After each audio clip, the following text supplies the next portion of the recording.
paz do Senhor. Amém? Vamos para mais um declamo em Atos, capítulo 15. E nos diz assim: pouco depois, judeus chegaram da Judéia, insistindo em que todos deveriam ser circuncidados. Diziam aos não-judeus: se vocês não se circuncidarem, conforme a lei mosaica, não poderão ser salvos. Paulo e Barnabé protestaram. A igreja decidiu resolver a questão, enviando Paulo, Barnabé e outros discípulos para apresentar o problema aos apóstolos e líderes em Jerusalém. No caminho, enquanto viajavam pela Fenícia e Samaria, eles anunciavam a todos como a mensagem se abrira a todos os povos. Os que ouviam a novidade se alegravam. Notícia maravilhosa! Chegando a Jerusalém, Paulo e Barnabé foram muito bem recebidos pela igreja e pelos apóstolos e líderes. Eles apresentaram um relato da viagem e de como Deus os usara para abrir as portas aos demais povos. Mas alguns fariseus puseram-se de pé para falar. Eles tinham se convertido, mas ainda mantinham a linha dura dos fariseus. Disseram: Vocês têm de circuncidar os pagãos convertidos.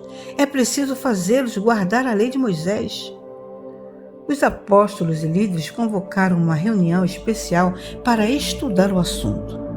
Enquanto os argumentos eram trocados, os ânimos esquentavam. Então Pedro tomou a palavra. Amigos, vocês bem sabem que há muito Deus deixou claro que era sua vontade que os pagãos ouvissem a mensagem das boas novas e abraçassem.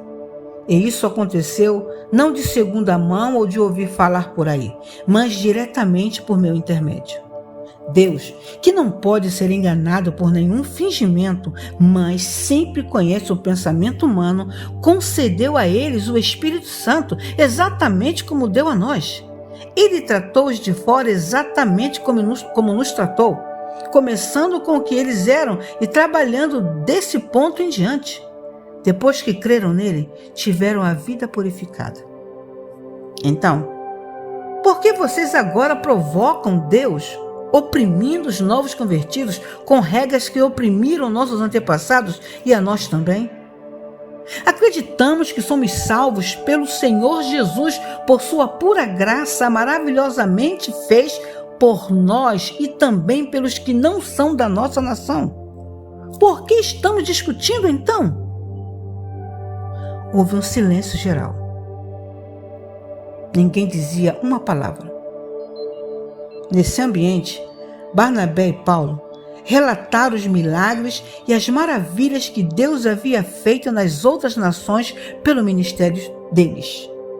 O silêncio agora era total. Não se ouvia um pio. Foi aí que Tiago quebrou o silêncio.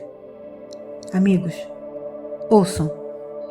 Simão nos lembrou que Deus, desde o princípio, deixou claro que os não-judeus seriam incluídos no seu plano. Isso está em perfeita harmonia com as palavras dos profetas. Depois disso, eu voltarei e reconstruirei a casa arruinada de Davi. Vou refazer tudo. Eu farei como nova outra vez.